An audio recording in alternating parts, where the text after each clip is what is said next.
Les saludamos a todos y a todas para dar inicio a este diálogo, a esta conversación con la doctora Gisela Isabel Fernández Rivas Plata, que a lo largo de una hora va a comentar y vamos a tratar de responder algunas preguntas que nos han surgido sobre su trabajo que acaba de publicar, que es la gestión de la ética de la investigación, de los principios a los procedimientos.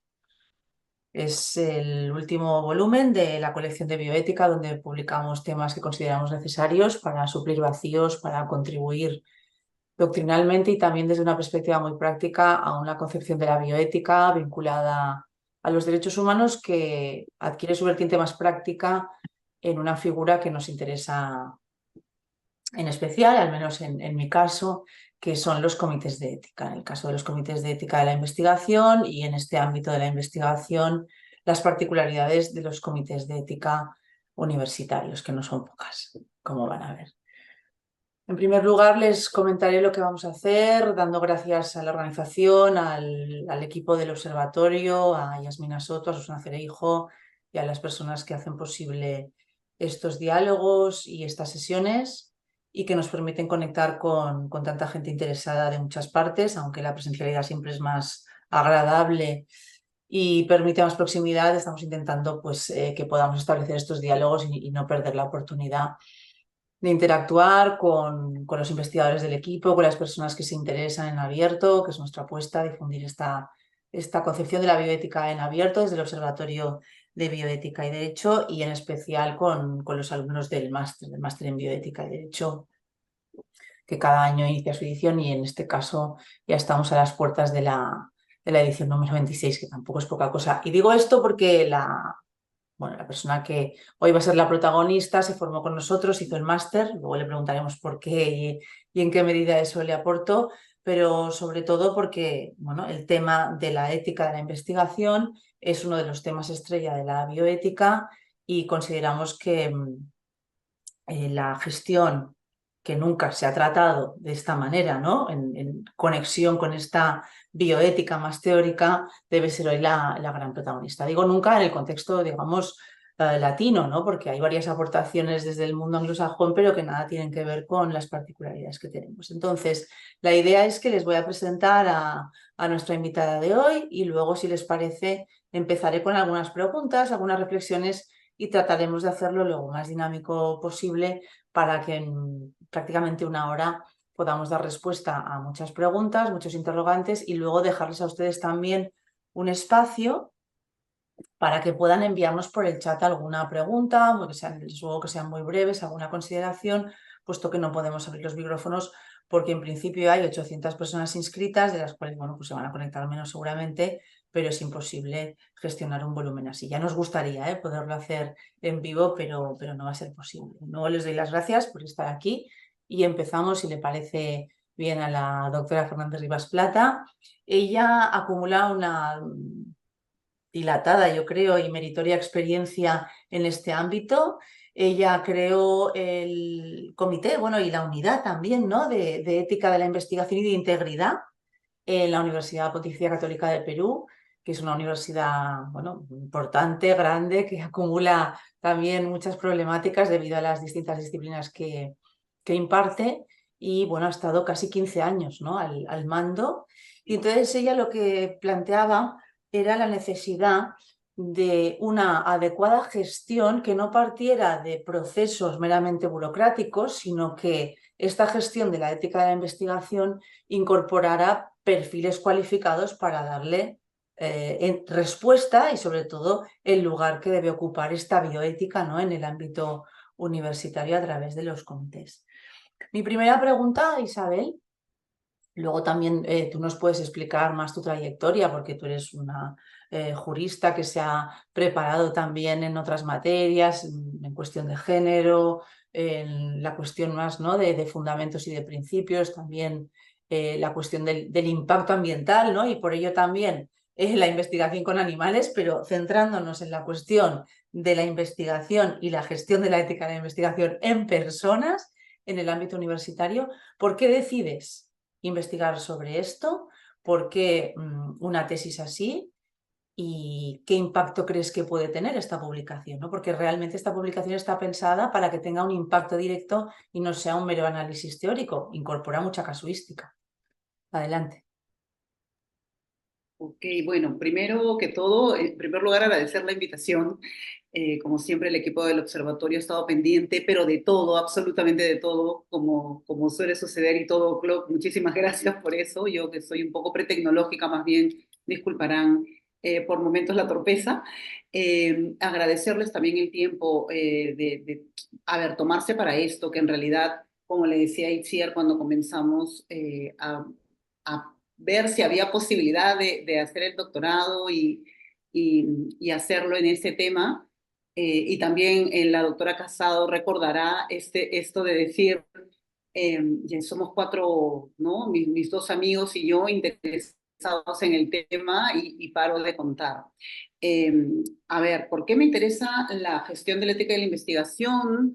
¿Por qué una tesis sobre esto? Y para eso, que la respuesta es un poco larga y yo me lío, perdón, pero hay que ir hacia atrás y hay que ir hacia atrás a raíz de lo que señalas, ¿no? Por un lado, creo que es importante, a ver, yo me formé en Derecho, yo estudié Derecho y de inicio, cuando recién comencé a estudiar Derecho, accidentalmente llegaron a mis manos textos de bioética con un enfoque de derechos humanos, pero que pude mirar muy someramente, me pareció súper interesante, pero me pareció poco tratable, como bien decía Sitziar, era muy poco tratable en el ámbito latinoamericano, era de corte muy primermundista y decía, bueno, esto está muy bonito, pero una vez más me topo con algo bastante teórico que me suele gustar mucho, pero ¿y cómo encontramos la aplicación?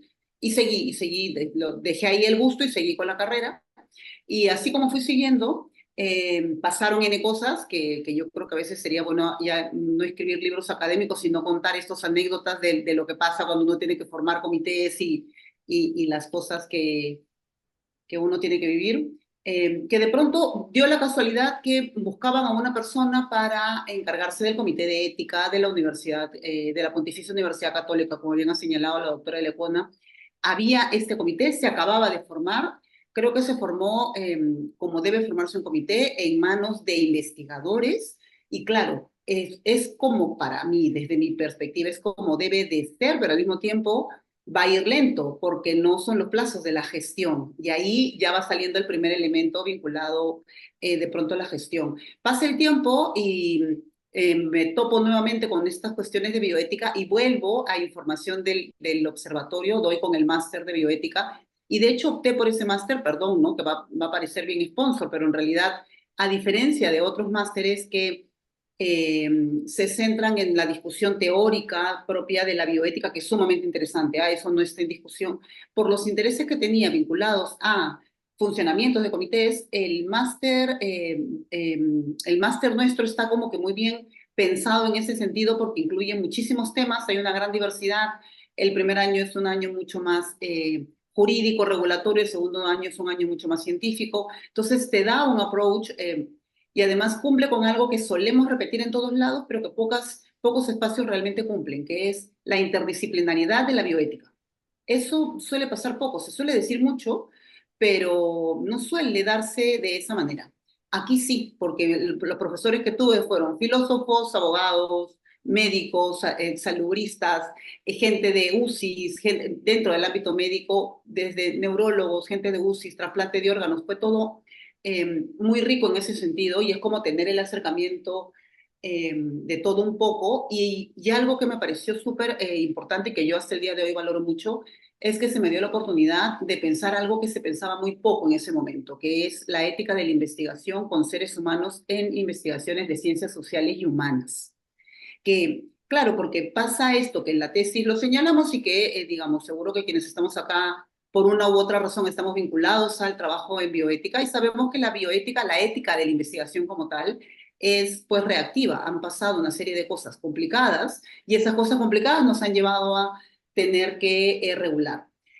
Pero claro, se ha regulado desde el ámbito bioético, desde el ámbito, perdón, biomédico, y esa lógica biomédica ha significado de pronto no ha tenido en cuenta, porque no tendría por qué tenerla, aquellas investigaciones que tienen otro tipo de metodologías, que uno suele decir de ciencias sociales o humanas, pero que creería que no necesariamente es así, que tiene distintas metodologías, y eso es una de las cosas que señalamos en la tesis, ¿no? Entonces, eh, esto, digamos, fuimos avanzando el paso del tiempo y claro, ha sido muy interesante, por un lado, tener el acceso a toda esta formación teórica y por otro lado, estar en la práctica, como solemos decir en Perú, estar en la cancha teniendo que sacar un comité adelante, el día a día del comité, hacerte cargo de proyectos y caer en la cuenta que no solo pasa por rigurosidad de la evaluación ética, que es necesaria y que hay problemas con eso hasta el día de hoy, sino también rigurosidad con la gestión, lo que entendemos por gestión,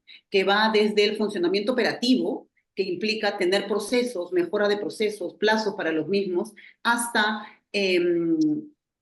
digamos, componentes, lineamientos, guías para poder hacer la real evaluación ética. Creo que de eso también hemos hablado con la doctora de Lecona y con la doctora Casado en su momento, la cantidad de guías y lineamientos que hay, que pocos no hay, pero que sin embargo están ahí y están ahí porque pocos se usan en realidad al momento del día a día del comité, de llegan los proyectos, cómo analizamos los proyectos, que debería una oficina, debería una universidad tener una oficina de ética, solamente debería tener comités. Los comités sesionan quincenalmente, mensualmente, y eso es, ¿quién va a responder los correos? Cosas tan básicas como quién responde los correos, con qué rapidez, quién hace el cotejo de la información. En muchos comités eso está en manos de investigadores, no debería. Debería haber un filtro previo para que los investigadores se dediquen específicamente a mirar la evaluación de fondo.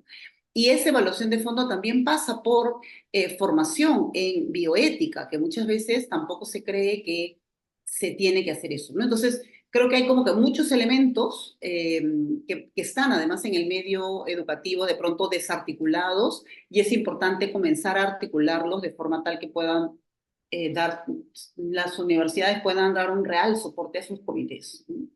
Claro, tú en el trabajo, inicialmente lo que planteas es, bueno, pues analizar la estructura y los procedimientos, ¿no? Con carácter general de estas instancias, que son los comités de ética universitarios, que como sabes, aquí en el contexto español tenemos una red española donde compartimos prácticas y procedimientos, porque hay numerosas cuestiones no resueltas que no responden al comité de ética a la investigación con medicamentos tradicional, que dada, y por la autonomía universitaria, evidentemente, que ¿no? Aporta muchas ventajas, no tiene un marco normativo claro, entonces ya empezamos a, ¿no? Buscar por analogía respuestas, hay todavía mucho, mucho por recorrer.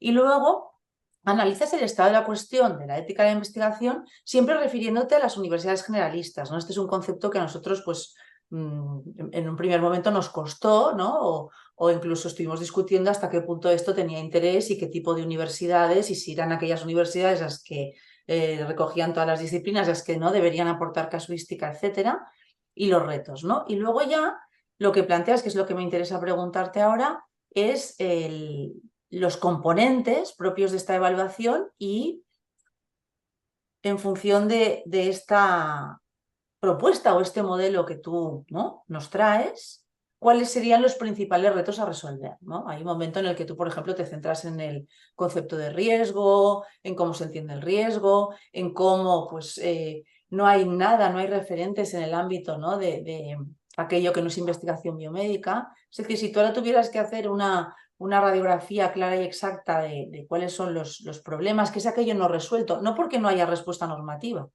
¿no?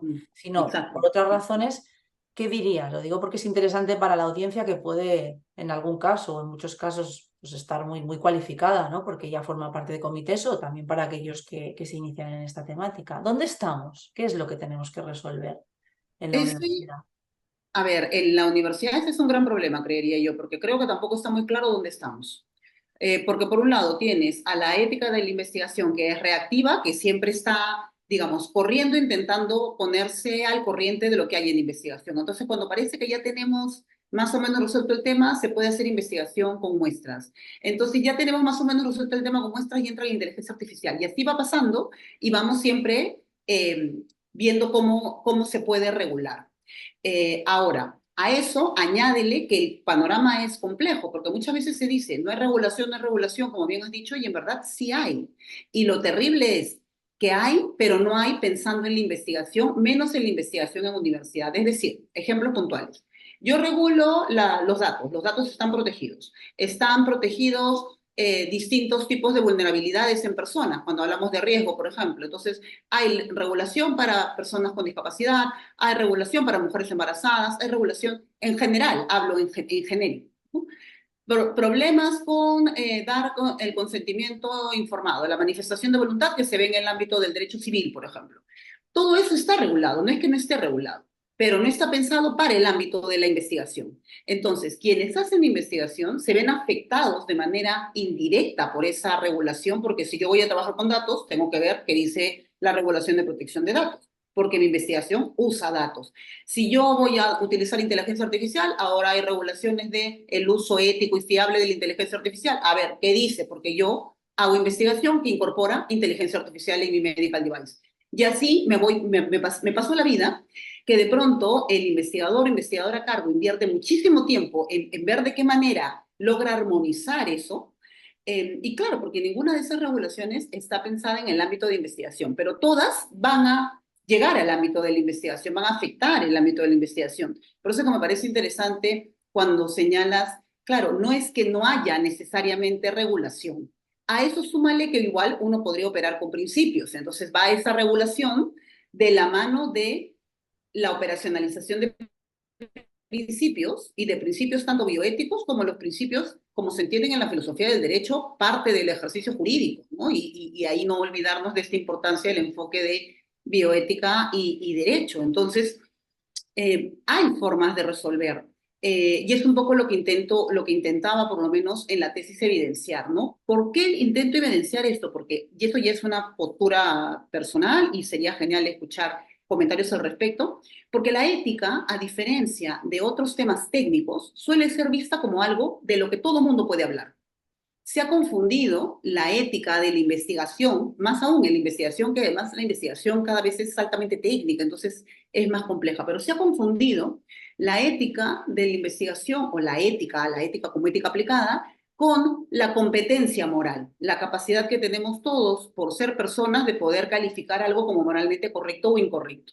Como tenemos esa competencia por nuestra condición de personas, tal vez no coincidamos para mí es moralmente incorrecta la corrupción, para la doctora de Lecona también. Pero de repente, para mí es moralmente incorrecto el aborto y para la doctora de Lecona es moralmente correcto, por ejemplo, por dar un ejemplo, no solo digo, por aquellos temas en los que de pronto estamos eh, peleados o no coincidimos o aparece esta dificultad para tomar algunas decisiones. ¿Qué es lo que pasa? Esto no evidencia que no sepamos de un tema. Esto es la capacidad de decir algo es moralmente correcto o algo es moralmente incorrecto. Es precisamente lo que da cuenta de nuestra condición de personas, entre otras cosas, esa capacidad de decir esto es correcto, esto no, es nuestra capacidad de agencia moral. Yo soy competente moral, yo tengo competencia moral, puedo valorar. Y esta valoración que la hacemos todos en distintos momentos de la vida, frente a distintos supuestos de la vida también, nos han hecho pensar que cualquiera puede hablar de esto, perdón, ¿no? Yo sé que suena muy mal, que puede sonar políticamente incorrecto, pero que de pronto cualquiera puede hablar de esto, que es opinable, que acá pues yo tengo, como estábamos la otra vez reunidas en un evento, ¿no? Y nos decían, bueno, pero es que yo investigadora tengo mi ética y mi asistente tiene su ética. Digo, perdón, pero es que si vamos a hablar de eso al momento de evaluar una investigación, vamos al relativismo absoluto que no tiene ningún sentido y de eso no va a evaluar proyectos de investigación.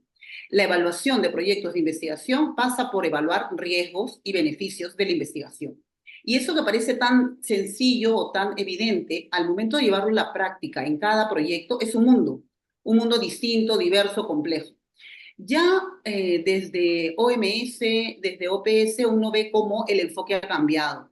Los documentos antiguamente, las regulaciones, se titulaban Ética de la Investigación o Lineamientos Éticos para Investigación Biomédica. Ya no se habla de investigación biomédica, se dice investigación en salud.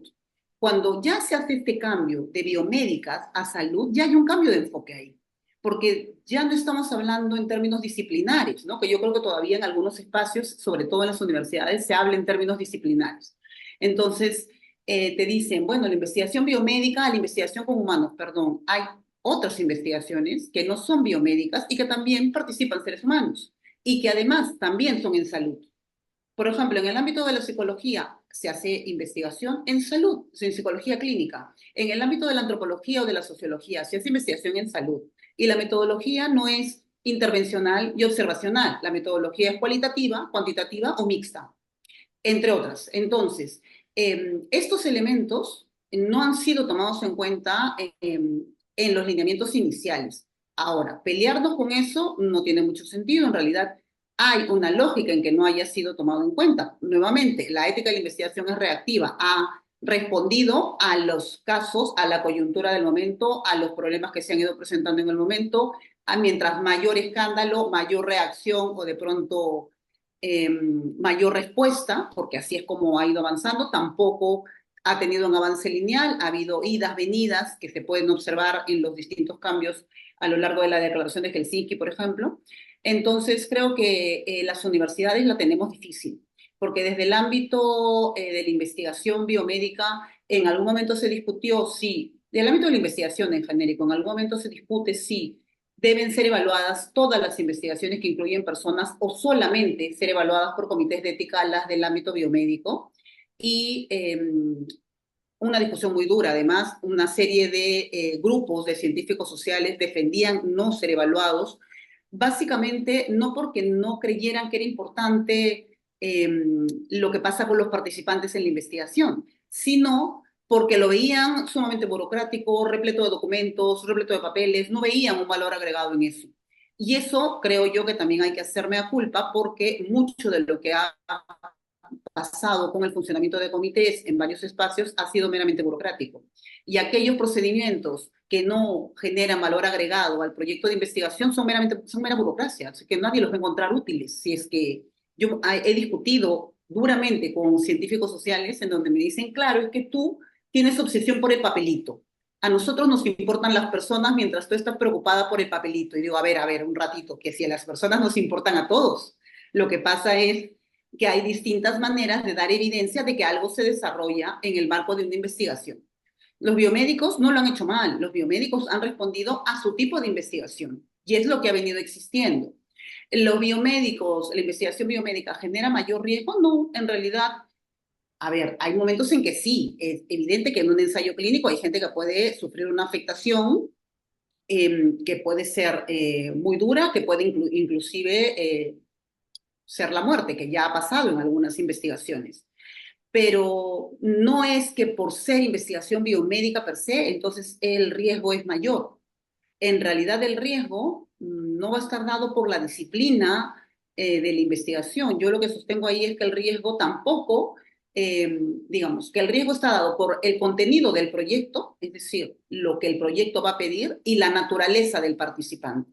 Ajá. Porque, por ejemplo, a veces se dice, ya, es la disciplina. No, a veces se dice, no, es el instrumento. Mientras que en un ensayo clínico yo le pido a alguien que pruebe algo, en una encuesta, ¿qué daño puedo hacer si es aplicar una encuestita? Perdón, no es lo mismo una encuesta sobre los gustos de los sabores de yogur que consumes diariamente que una encuesta a población, a ver, a Shaninka, que tiene una alta que tiene una alta tasa de VIH y que muchos son seropositivos. Son temas totalmente distintos. Uno es altamente estigmatizante. En uno hay que preguntar cómo vas a aplicar la encuesta, quién va a tener acceso, cómo se va a acceder a la población. Cosas tan básicas como, no voy a pedir la identidad, sí, pero es una comunidad. ¿Es en un caserío que hay 20 casas? ¿Es en qué tipo de espacio geográfico la vas a pedir? ¿Vas a irte a instalar en la oficina de la municipalidad, lo que vendría a ser el ayuntamiento? Entonces, todo el que vea pasar que alguien a Shanika entra a esta oficina es que está participando en la investigación, es que es un cero positivo y eso le comunicas al resto de la comunidad. Digamos, los cuidados son sumamente volátiles en el ámbito de la investigación en ciencias sociales, en ciencias humanas, que muchas veces no es tenido en cuenta y se cree que por la naturaleza del instrumento el riesgo es menor. Entonces yo lo que intento sostener ahí y sé que es complicado, es que se trata de la evaluación de riesgos-beneficios, que muchas veces esta evaluación de riesgos-beneficios en el ámbito de la investigación científico-social es mucho más volátil. Habría mucho de este tipo de investigación que además se hace mucho tiempo, no es nuevo, no es reciente, es lo que siempre han hecho los científicos sociales. Y de ese tipo de investigación, creería yo, se podría aprender mucho para estándares de muestras y de bases de datos en Latinoamérica, que hay poca regulación, porque la afectación es similar, es la estigmatización de la población, es muchas veces poco predictible, como sí puede ser en el ámbito biomédico, que por mucho que el riesgo pueda ser mayor, también es más predictible. Soy alérgica a determinada sustancia o componente al momento de probar una molécula nueva y me va a afectar, evidentemente, ¿no? En cambio, en ciencias sociales ya ha pasado, por ejemplo, en casos de antropología de la salud, en donde se ha aprobado una determinada propuesta con una comunidad y ha salido excelente y luego pasas a una comunidad que tiene algunos kilómetros de distancia de la primera y la propuesta es un desastre y más bien trae desarticulación en la comunidad. Entonces, inclusive el científico social muchas veces, no siempre, pero algunas veces, no quiere extrapolar resultados. Y eso es algo que a alguien con cabeza cuantitativa, biomédica, epidemióloga, le cuesta decir, ya, pero entonces, ¿de qué? ¿Cómo mido?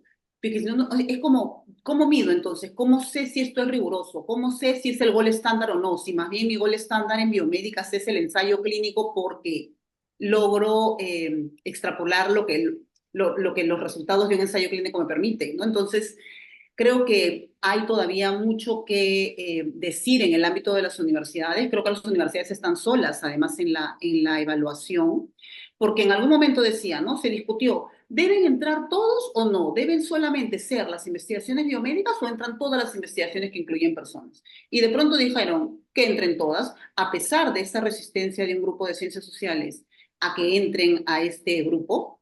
La voz mayoritaria fue que se evalúe todo, porque no es un tema de disciplina, sino un tema de personas. Si las personas están en la investigación, habrá que evaluar todas, la totalidad de investigaciones que incluyen personas.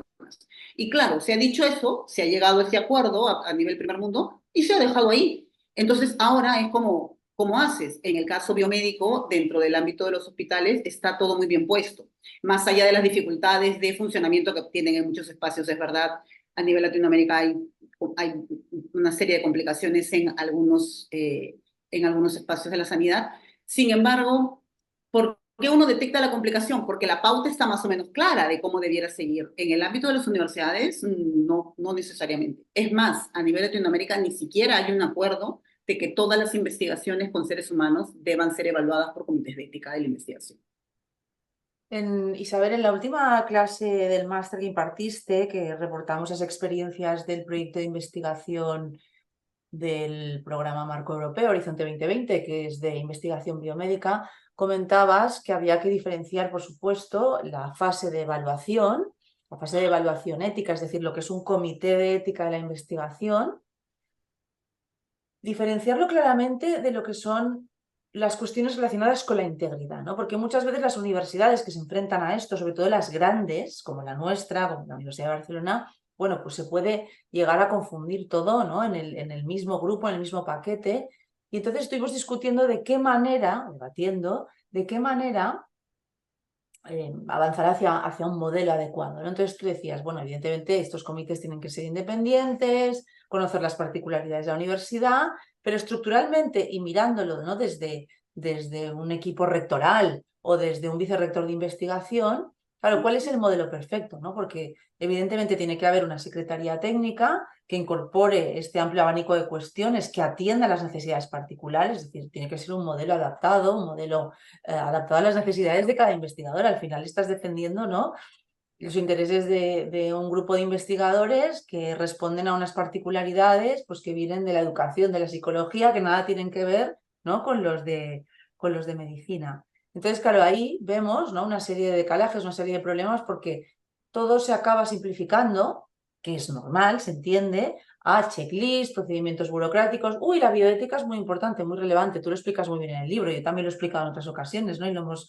hemos reído mucho sobre esto, porque no, la bioética, claro, los principios, pero la ética de la investigación, dame un checklist y ya está. Y entonces es el salto de una posible reflexión interesante caso por caso a dame el checklist y lo completo, ¿no? Entonces, en este punto me interesa a mí particularmente, y yo creo que es necesario compartir con la audiencia, cómo articularías un modelo perfecto, ¿no? Porque ahí hay implicación del equipo rectoral, del vicerrector, que evidentemente suele ser el que preside, pero que tiene que conocer estas necesidades y por tanto articular un modelo. Y este modelo del que tú estás hablando, ¿no? Ya has dicho bastantes cosas, requiere, y así te hago ya también la otra pregunta, de personas que representen las distintas disciplinas y bueno, que tengan unas competencias, unas aptitudes, además de la formación, ¿no?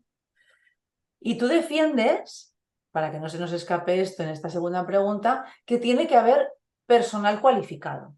Es decir, sin que esto menosprecie el trabajo técnico que se hace y evidentemente hay mucha burocracia. Es decir, tiene que haber un perfil cualificado, que cada vez, ¿no?, se está evidenciando más su necesidad, que en esa fase previa decida lo que está pasando, decida entre comillas, porque evidentemente luego va a haber una decisión ahí del comité que si no, no tendría ningún sentido. Entonces, a ver si puedes abundar sobre estas cuestiones que creo que son interesantes, es decir, cómo articulamos un modelo adecuado, que no se confunda integridad con evaluación ética, porque luego cuando tenemos problemas para publicar pasa lo que pasa, que lo dejo ahí, y luego, una vez ya pasamos a quién debe formar parte y cómo son las secretarías técnicas, porque al final tu aportación es en esa gestión de la ética, esa defensa de un perfil cualificado, que no es fácil encontrarlo, ¿no? No, es terrible. Es súper difícil más bien encontrarlo. Al menos en mi experiencia, ha sido muy difícil para mí encontrar personas eh, que tengan que tengan las condiciones para poder llevar a cabo ese tipo de trabajo, que no pasa solo por formarse en ética de la investigación, pasa por varios elementos más, pero a ver, varias cosas ahí, que la doctora de Lecona es dura, me pone entre la espada y la pared a decir cosas que yo puedo decir en clase, en un espacio más cerrado, acá voy a ser políticamente incorrecta. Eh, sí, que soy bastante torpe con eso, perdonarán, poco hábil. ¿Por qué digo políticamente incorrecta? Porque lo mismo que pasa con este desarrollo de la ética de la investigación tan desarticulado, pasa con el desarrollo, la implementación de la gestión de la ética de la investigación al interior de las universidades. Entonces, hablar de un modelo perfecto es también complejo, ¿no? Eh, y claro, es complejo. ¿Por qué? ¿Y por qué además en el libro hablamos de universidades generalistas? Porque las universidades generalistas son de pronto las que enfrentan mayores problemas. ¿Por qué? No solo porque son más grandes, que ya el ser más grande es complicado porque implica tener mayor alcance, mayor coordinación, mayor capacidad de gestión, de control de la amplitud de la universidad, sino que se hacen investigaciones de distinto tipo, muy diverso. Entonces, ¿dónde pongo el comité? ¿Dónde coloco el comité? Por estándar, lo que debería pasar es que los comités estén en lo más arriba posible en términos de lo más cerca a los órganos de dirección, precisamente intentando cuidar su autonomía. Porque la idea es que los comités estén libres, digo, estoy hablando todo en el mundo ideal, ¿no? Que los comités estén libres de presiones para poder emitir los dictámenes frente a los proyectos de investigación. De hecho, por ejemplo, eso es una cosa bien interesante porque en Latinoamérica pasa diferente de lo que yo vengo viendo aquí en España en este tiempo a nivel universidad. No hablo de los comités que en el caso latinoamericano son los de medicamentos o los comités de ensayo clínico, que acá son los de medicamentos, ¿no? Los EIMS. En el caso de las universidades, pasa que suele ser, como ha dicho la doctora de Lepona, el vicerrector de investigación quien preside la comisión. Que para la práctica suele pasar que tiene un adjunto que es el que se encarga de ir a las sesiones porque los vicerrectores son pues personas tan ocupadas que no pueden estar en todas las sesiones como quisieran estar, que seguro quisieran, pero no les da la agenda. Entonces, pues va alguien que es adjunto del vicerrector o vicerrectora, pero que de mi experiencia, de lo que vengo viendo aquí en España, ojo, y voy a decir por qué hago la alusión a España, de mi experiencia tiene una parte positiva, sí, porque muchas veces quien ejerce el cargo de vicerrector o vicerrectora no se entera de qué va esto hasta que se ve en el gran problema de tener que asumir la presidencia del comité. Y de pronto, a partir de ir a algunas sesiones, porque va a tener que ir indefectiblemente, comienza a caer en la cuenta de lo complejo que es evaluar éticamente proyectos, uno, de la responsabilidad que es aprobar proyectos en donde las regulaciones están y no están, ¿no? Porque de pronto tienes al abogado al que le consultas si se puede o no se puede hacer, y el abogado dice, no, no se puede, ok, no se aprueba. Esto no está regulado, entonces todo el mundo sale la banderita, ¿no? Levanta la bandera roja. Uy, no está regulado, ¿ahora qué hacemos? aplicamos por analogía, no aprobamos, nos ponemos garantistas, tenemos aversión al riesgo, ¿qué hacemos? Entonces, en esta situación, cuando el vicerrector o vicerrector está presente, pues viene bien, porque de pronto se entera, cae en la cuenta y de haber visto, a mí me ha pasado ver comités con 5, 6, 7, 8 personas, ahora tienen 20 y pico miembros, porque de pronto se dan cuenta de las implicancias, la necesidad de gente de perfiles distintos. Muchas veces cuando no se conoce el tema se piensa que 5 mejor, porque entonces más rápido se ponen de acuerdo. No, 5 no va, no va. No hay un tema de números, hay un tema de expertise aquí y hay determinados perfiles que necesitamos. Entonces yo creo que involucrar al vicerrector de esa manera viene bien. Ahora, en el modelo latinoamericano eso sería imposible, porque el modelo latinoamericano sigue los estándares que te marca WHO, que te marca OMS, y de acuerdo a las pautas operativas, porque hay pautas de todo tipo y hay algunas pautas operativas que te dicen cómo se deben articular los comités, te dicen que en estos no pueden ser parte quienes toman direcciones, quienes son directivos en la institución. Entonces, mi experiencia, habiendo estado a cargo de la Oficina de Ética de la Investigación e Integridad en la Católica casi 10 años, a la que he tenido acá, trabajando contigo cuando la doctora Lepona fue secretaria en su momento de la Comisión de Bioética de la Universidad de Barcelona, es distinta en ese sentido, porque en el caso, a ver, Latinoamérica sigue un poco los estándares porque viene mucho grant con fondo estadounidense, la verdad de la situación. Entonces se siguen bastante ese tipo de políticas.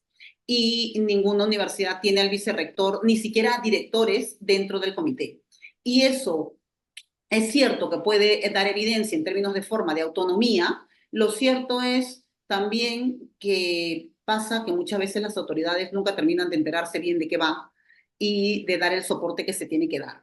Creo que en estos últimos tiempos viene pasando que cada vez se evidencia más la importancia de la gestión. Creo que la doctora Lecona ha hecho una diferenciación importante en la necesidad de perfiles especializados, los estándares de OMS hablan de secretaría administrativa, secretaría técnica, y están ahí, pero diría yo, me encantaría hacer una encuesta y por cada persona que me, que me diga que no es así, pedir $100 y estoy segura que podemos armar un proyecto próximo prontito, ¿ah? Porque la verdad es que las mismas personas dentro de la universidad no terminan de entender qué cosa es secretaría técnica y qué cosa es secretaría administrativa.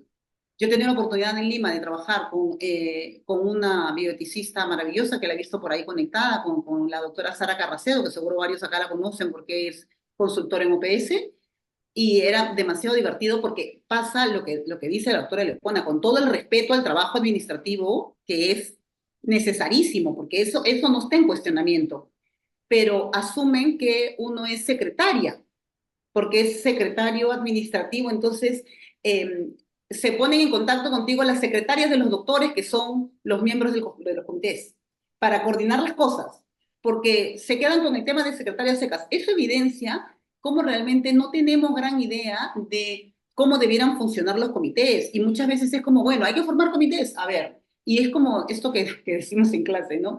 De pronto se agarra a algunos incautos, yo nunca entiendo por qué, porque siempre pasa, que de la totalidad de miembros que se nombran para un comité, siempre hay 2 o 3 que se comprometen con la causa, por razones desconocidas, no lo sé, porque todo te juega en contra. El trabajo de gestión que es valorado en la universidad y que los docentes a tiempo completo cargan con trabajo de investigación, con trabajo docente y con trabajo de gestión, ese trabajo de gestión, cuando es para el comité de ética, no sé por qué extraña razón, nadie lo visibiliza. No está contabilizado como trabajo de gestión. Entonces, otras actividades de gestión, de estar en otros comités y en otras mesas y en otros grupos, las valoran, pero la parte de los comités de ética no. Entonces, eso nos juega en contra a los comités cuando queremos funcionar. Eso por un lado. Luego, tampoco está presente el tema y esto, por ejemplo, sí va con la pregunta que señalaba la doctora Lepona del modelo. El modelo es muy difícil de tener un modelo específico porque las universidades, por muy generalistas que sean, son distintas, pero sí hay forma de tener determinados criterios de modelo. Y uno de los criterios que es importante tener presente, independientemente de esta diferenciación, que ya vimos, tiene pros y contras, tener a la autoridad como parte del comité, lo cierto es que los puestos administrativos son necesarios, son importantes y no puede ser cualquier administrativo. Y por eso es, creo yo, muy complicado encontrar a las personas. A mí me tomó muchísimo tiempo. Cuando comencé a hacer entrevistas me tomó muchísimo tiempo porque al que le gusta la parte de la discusión y de la evaluación ética, no necesariamente le gusta la parte de la gestión y hay que hacer, y además tener manejo de programas avanzados de Excel y de procesos y de demás, de flujos y este tipo de cosas, que el que quiere discutir la parte de la evaluación ética muchas veces no quiere hacer esto o le cuesta mucho o le toma mucho tiempo. El que más bien viene sabiendo todo esto y que se hace los cuadros maravillosos, unas presentaciones impresionantes, cuando escucha de qué va la evaluación ética es como, ay, Dios mío, ¿en serio eso por ahí? Pero eso, ¿por qué de una vez no deciden y aplican la norma? Esto que dices tú del checklist. Creo que en el proyecto que vimos para mí fue una gran experiencia ser parte del proyecto europeo porque te permite ver cosas que en Latinoamérica uno no ve. Comenzando, y perdón, ¿no? Que me refiera a esto, pero la estructura. El proyecto europeo tiene una estructura de programa, es decir, está compuesto de varios proyectos al interior. Uno le llama proyecto, es como un proyecto, pero es como un gran proyecto de investigación con proyectos al interior. Entonces, cada uno de esos proyectos se va a manejar con un dictamen, con una ética de la prueba distinto. Uno de esos proyectos, uno de esos Work Package es el de ELSI, el de ética de la investigación en específico, es el del impacto ético, legal y social de la investigación. Y yo creo que ese tipo de modelo de estructura del proyecto europeo, a diferencia de lo que nos viene pasando con los comités, evidencia la importancia del tema. Evidencia cómo al momento de plantear un proyecto multicéntrico o multicountry, hay tanta diversidad de la regulación, hay tanta diversificación que los investigadores que están haciendo ciencia en el proyecto no van a poder manejar todo eso, entonces tienen un proyecto al interior que se encargará de ver todo ese impacto. Ya ese tipo de estructura es una estructura importante. Estructuras de ese tipo no existen en toda Latinoamérica, existen en algunos países sí. En países de región andina, por ejemplo, no. Normalmente en proyectos de ese tipo que los hay financiados por órganos como CONCITE, CONACYT, distintos, como acá el Ministerio de Ciencia y Tecnología, distintos órganos del Estado que financian proyectos de ciencia y tecnología. Existen, pero no se piensa que un bioeticista es parte de ese equipo. No se piensa que un bioeticista es necesario en ese equipo. Y claro, vemos las razones. Si ya desde la universidad estamos viendo que piensan que nos encargamos del secretariado, del comité en términos duros, no se piensa que eso se va a necesitar. Entonces, es como que complicado. Se ha dicho mucho, pero se ha hecho muy poco en términos de gestión, la verdad, ¿no? O sea, me acuerdo cuando yo comencé a hacer la tesis acá, a un profesor de bioética colombiano, maravilloso él, que me decía, pero Isabel, ¿y sobre qué vas a hacer la tesis? Porque ya se ha dicho tanto de comités, que qué cosa hay nueva que decir. Y le digo, pero es que de verdad, ya la simple sistematización, todo está tan poco sistematizado para las universidades y están tan solas, porque pasa esto, ¿no? Se nombra a los miembros, están ahí todos juntos, y decía, siempre pasa que hay dos o tres comprometidos y que logran sacar adelante el comité, como sea, lo sacan adelante. No me pregunten por qué, yo no tengo muy claro por qué razones siempre que se nombran a este grupo, hay dos o tres que se compran el pleito en serio y lo sacan adelante, y sufren mucho con el tema, porque de pronto van cayendo en la cuenta de las responsabilidades de aprobar proyectos, que no es cualquier cosa. Entonces, por momentos también, y es humano, de pronto dicen, no, yo no apruebo esto, porque si acá no hay regulación clara, yo no les dicen, no, pero es que está bien, no hay una regulación literal que te dice si eso en concreto se puede hacer, pero es que no va a haber regulación literal para todo. Y eso no significa que no haya guías para poder tomar decisiones.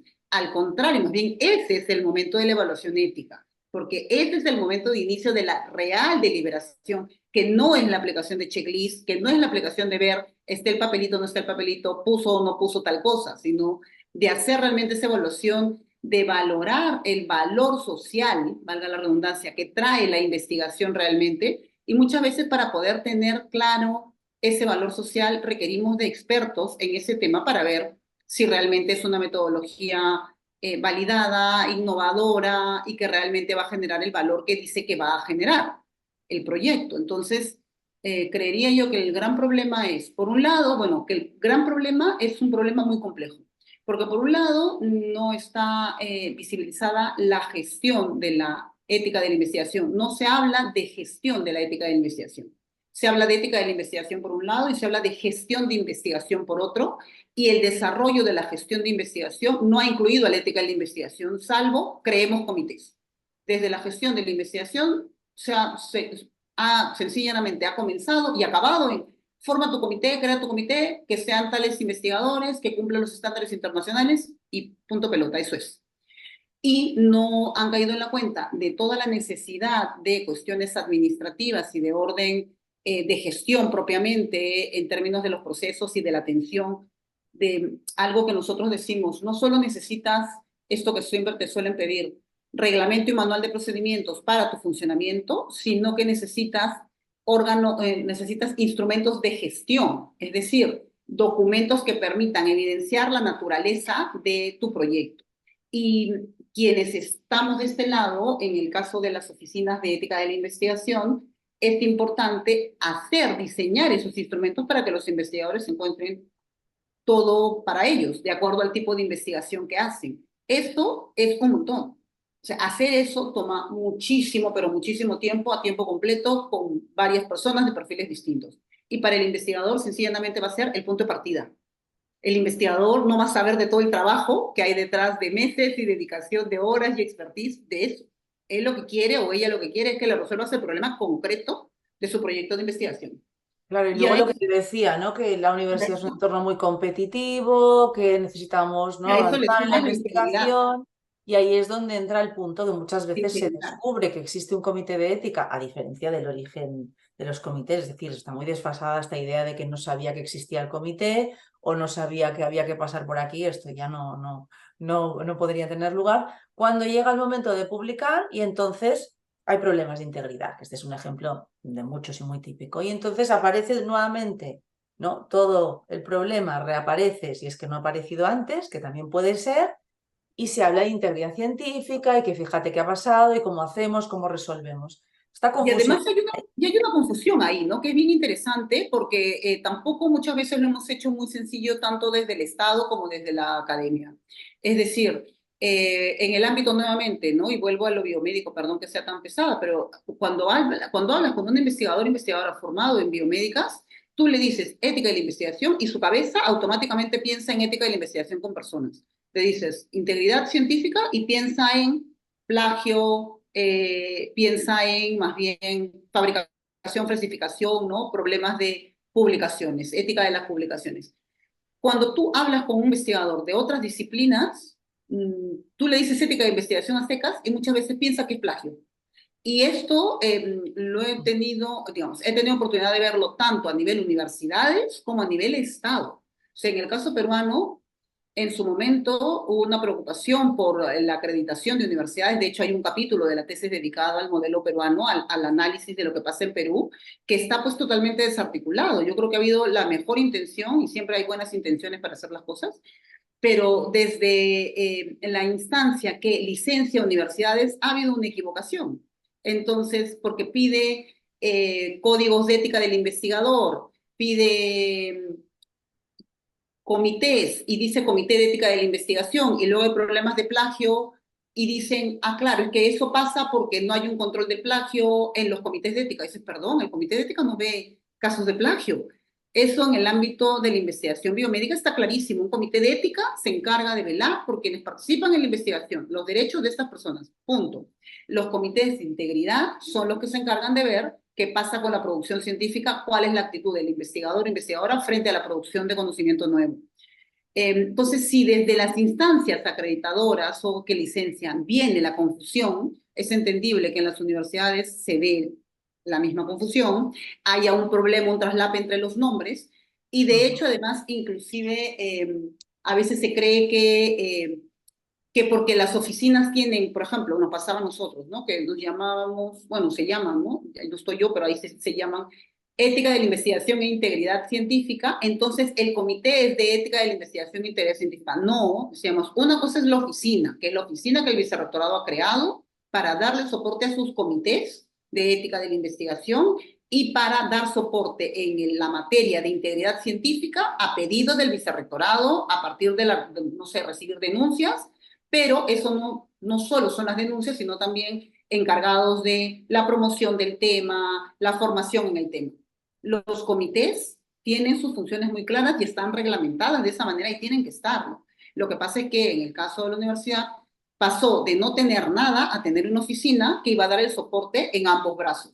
Y estaba también muy claro en la estructura de la oficina. Eso muchas veces, claro, porque la gente se confunde y se vuelve de pronto, se queda mucho en la forma, ¿no? Decimos que es importante no confundir esto y de pronto, porque una misma instancia se encarga de los dos temas, te dicen, ah, pero ahí tú lo estás confundiendo. No, porque las competencias están claras, están divididas las funciones, están claros los conceptos y mientras los conceptos y las funciones estén claras, pues las cosas avanzan, que es lo que debería pasar. Eh, Igual es difícil, a nivel de universidades es bastante difícil como ya sabemos, y varios que tienen la cámara prendida asienten con la cabeza, con lo cual me queda claro que a varios nos cuesta y es difícil en el ámbito universitario, lo siento. Y con respecto a lo que te he preguntado para saber tu opinión de las aptitudes, actitudes, la capacitación, ¿qué modelo crees que es el adecuado? Porque nosotras también hemos indagado mucho, hemos investigado en los últimos años, he hecho toda una vida dedicadas a esto, sobre cuál sería el modelo formativo más adecuado, el de respuesta a Sí, las necesidades. El sí, investigador sí. solo, Esto me solo parece se bien, interesa, ¿no? Por su problemática, dado que, bueno, tú has estado, tiene pues, sentido además. ¿no? En estos últimos años muy metida en esta materia, ¿cuál sería el modelo adecuado? Porque falta mucha formación, esto lo sabemos. Es decir, el hecho de una persona llega a un comité pidiendo una evaluación posterior, cuando ya está casi publicado el artículo, para que tenga fecha anterior, eso te dice mucho de cómo está el estado de la cuestión, ¿no? Que lo están poniendo en el chat, además. Es decir, pedir un informe favorable cuando ya estamos a punto de publicar. Eso hoy en día, ¿no? Pues debería ser una cosa pues muy residual y ocurre. ¿Cuál crees que debe ser el modelo que en estas universidades generalistas, al haber podido analizar la realidad, bueno, de tu país, que por supuesto es un capítulo muy interesante, no he querido entrar hoy porque habrá gente de todas partes, pero yo les recomiendo que lo lean, y el llevar ya varios años aquí y haber estado tan vinculada, ¿no? Y ahora como investigadora del observatorio y profesora del máster, es decir, ¿cuál es el modelo adecuado? Yo no creo en la clase magistral, desde luego, creo en la solución del caso y creo en modelos híbridos, ¿no? Está a disposición, pero claro, con unas limitaciones y unos límites, porque no es un colegio esto. Mira, ahí cuando hablas del el modelo adecuado, vuelvo al modelo de universidad, ¿no? Creo que, si bien es cierto, hace un momento decía, es muy complicado tener un modelo exactísimo porque las mismas universidades, por mucho que sean generalistas, varían y tienen que dar soporte a distintos tipos de investigación. Sí es cierto que hay mínimos lineamientos que deberían seguir. Y seguir pasa, ¿cuáles serían estos lineamientos? En primer lugar, evidenciar los temas de gestión que son necesarios de atender, es decir, tener personal para secretaría técnica y secretaría administrativa altamente especializados. Es más, puedes no tenerlos especializados, pero tienes que saber que a eso vas, que las personas que ocupen ese espacio deben tener la actitud para especializarse en eso, en el ámbito propiamente de recursos humanos y gestión. Ese mismo modelo debe incluir una fuerte presencia en el ámbito docente, y ahí viene justo lo que preguntas en este momento vinculado a la formación. Creo que mucho del problema, no digo que sea la única razón, ojo, pero una de las razones más importantes de tener estos problemas es que todo el tema de los comités ha entrado desde el ámbito netamente administrativo, es decir, el que hace investigación biomédica le viene desde su formación, sabe que va a tener que pasar por comités y cuando tiene que hacerlo busca dónde está el comité y lleva sus papelitos. Eso es. Pero en el resto de disciplinas, no en todas, pero en gran parte de ellas, la formación en investigación con seres humanos no está presente en las mallas curriculares. Se enteran de la existencia de comités cuando o han ganado un fondo de la universidad o ganan un fondo del extranjero y la universidad con la que trabajan de fuera les pide un dictamen de un comité. Entonces, y van y preguntan a las oficinas administrativas y los derivan. Entonces, en su cabeza, como eso no entró en el ámbito docente propiamente, yo no lo ubico dentro del espacio de la metodología de la investigación. La ética de la investigación es parte de la metodología de la investigación de proyectos que incluyen personas. No es un tema administrativo. ¿Hay un soporte administrativo de los comités? Sí, pero el investigador, investigadora que lo hace bien desde un inicio es alguien que se ha formado en eso. Y formarse en eso pasa porque en tus cursos de metodología, en los seminarios de integración de metodología, esté presente el tema y se genere un hábito en el estudiante o el estudiante. De eso va. Así como se genera un hábito hacer bien las citas, citar de acuerdo al APA, al modelo Wisconsin o al que vaya a hacer que usa al momento de poner las citas, así como tengo que ser riguroso, tengo que validar el instrumento de recojo de información cuando hago investigación cuantitativa, tengo que, si hago investigación cualitativa, validar mis actores, llegar al punto de saturación, todos esos elementos que son parte de la validación, de la rigurosidad científica de la metodología, la ética de la investigación es parte de eso también. Es parte de, si quieren llamarle validez científica, pueden llamarle rigor científico también, va de lo mismo, de eso va. Entonces, este modelo tiene que incluir esa formación y son los docentes de las especialidades los llamados a formarse para a su vez generar eso en los sílabos de los cursos en donde se trabaja, en donde se hace investigación con personas. Sin eso es bien complicado avanzar, porque siempre va a sonar a ser un tema administrativo, o de pronto aparece alguien que dice, bueno, pero todo esto que tú dices, yo lo he hecho en mi proyecto, entonces no me puedes dar un papelito que diga que así lo hice. Digo, no, porque se desnaturaliza la función de los comités. Un comité lo que hace es decirte, mira, esto que estás diseñando en términos de ética de la investigación va bien, entonces puede ir usted a recoger la información a campo. ¿Cómo lo voy a decir después? Después ya no tiene sentido, es como es que no pierde, desnaturaliza la función. Y estamos tan confundidos que ya el simple hecho de pedir un ethical approval retroactivo o de pedir, yo hago todo bien, entonces no me puede dar una suerte de documento de confianza para todo lo que haga en mi línea de investigación, como lo voy a hacer siempre con esta base de datos, pues entonces ya tengo aprobado todo lo demás a futuro. Es que no Claro. funciona así. Y ese tipo de pedidos yo creo que evidencian cómo es que el tema está ausente en las mallas curriculares, en cómo el tema no se valora como parte de la metodología de la investigación de las diversas disciplinas donde se investiga con personas. Pues Isabel, como queda poco tiempo y el equipo del observatorio está siempre ahí, en especial Yasmina y Susana, tenemos aquí una serie de preguntas y de reflexiones que yo creo que, bueno, tú tratas, ¿no? En el libro, no podemos estaríamos toda una vida tú y yo aquí y con el público aquí conectado, pero nos preguntan si existen, ¿no? O está prevista la elaboración de guías o recomendaciones de consenso. Bueno, en el libro das cuenta de muchos ejemplos europeos y latinoamericanos. Yo les recomiendo que entren de lleno en esta cuestión que la hemos trabajado mucho. Porque a diferencia del origen de estos comités hace ya muchos años, no voy a decir cuántos, ahora vivimos un momento de superproducción normativa a todos los niveles. Y claro, esto complica más, porque ya es ignorancia de lo que existe, no es tenemos que hacer algo nuevo. Y esto se ve, por ejemplo, cuando hablamos de si cumplo las pautas éticas y si cumplo con la ética de la investigación. Tú le preguntas a alguien qué contenido tiene Helsinki y más allá de ponerlo, la declaración de Helsinki, no vamos al detalle, ¿no? Yo creo que ahí das respuesta. Después, la cuestión del seguimiento. No he entrado ahí porque es una clásica pregunta que todos conocemos la respuesta. Y si no la conocen, ya os la digo yo, los pocos que queden sin conocerla, es que el seguimiento, por muchas razones que no son del todo válidas, no se efectúa. Y aquí nos daría para otro seminario. Pero también está en el libro, hay una parte de crítica en el libro muy interesante.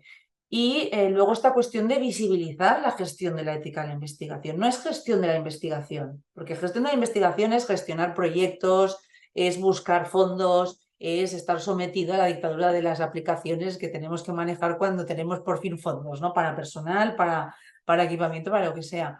La gestión de la ética de la investigación no se visibiliza porque no se ha tomado conciencia de que para que la bioética, ¿no? O la ética de la investigación tenga un lugar, tienes que tener una adecuada gestión en función de los proyectos y en función de este riesgo, porque al final tú lo que haces, y también viene un poco aquí a colación de la pregunta, es centrar el problema en la evaluación del riesgo.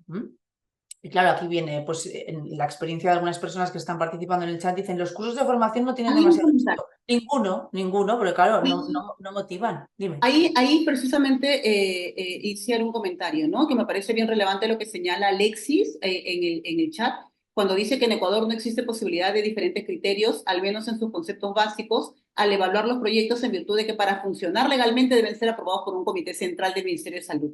Ya, pero que eso pase a nivel legal no significa que no haya posibilidad de diferentes criterios, porque una cosa es los criterios en términos de la forma, ya sabemos que tenemos que pasar por comités, y otra cosa son los criterios en el fondo de la evaluación, estamos hablando de momentos distintos. Una cosa es, el requisito es pasar por comités. Cuando yo quiero presentar mi publicación, la revista me pide un dictamen. La revista no pregunta cómo lo dio el comité, le pregunta al comité, que no, lo que la revista quiere es que haya la instancia competente que dice que usted está haciendo las cosas bien en términos de ética de la investigación con personas. Y te piden el dictamen y punto. Entonces, este tipo de elementos son los que han llevado a que haya esa unificación de criterios, esa uniformidad de criterios en la forma. Pero el fondo es otra cosa. Cuando se sientan a discutir los proyectos, a revisar los protocolos y salen los comentarios en torno a eso, ese es otro momento. Y de hecho, también, no solo pasa en Ecuador, en Perú también pasa que con varios hospitales, lo que se tiene que hacer es, yo no puedo hablar con pacientes de los hospitales para que sean participantes en la investigación si no paso por el comité del hospital. Y el comité del hospital es el requisito en forma y está reglamentado de esa manera, está regulado de esa manera en la legislación peruana. Jurídicamente hablando, funciona así, pero vamos a ver cómo evalúa cada comité de hospital un proyecto. Como bien dice Alexis, llegan todos, no llegan solo los de salud, porque habrá gente que quiere hacer investigaciones en otras disciplinas y que quiere entrevistar a pacientes como participantes de su investigación y tiene que pasar por ese comité. Y a mí sí me ha tocado ver cómo los criterios son de lo más lejos a la uniformidad, por decirlo de alguna manera, de un hospital a otro, porque no hay grandes criterios de cómo evaluar, porque inclusive desde los miembros que forman parte, no digo que siempre pase esto, ¿ok? Pero muchas veces los miembros que forman parte de comités de hospital están familiarizados con otro tipo de investigación y le piden al investigador, sobre todo de ciencias sociales cualitativos, no tanto con los cuantis, con los cualitativos, el N muestral, cómo esto no es investigación si va a entrevistar a tan poquitas personas, porque no es extrapolable, y dices, a ver, pero es que los criterios de rigor científico son otros. Entonces, Claro. no es tan sencillo, ¿no? Hay criterios de forma que de pronto pueden estar asumidos por esta cuestión reactiva que ha surgido de biomédicas y ha irradiado, y que está bien que sea así, pero hay una serie de criterios que están todavía sin resolver.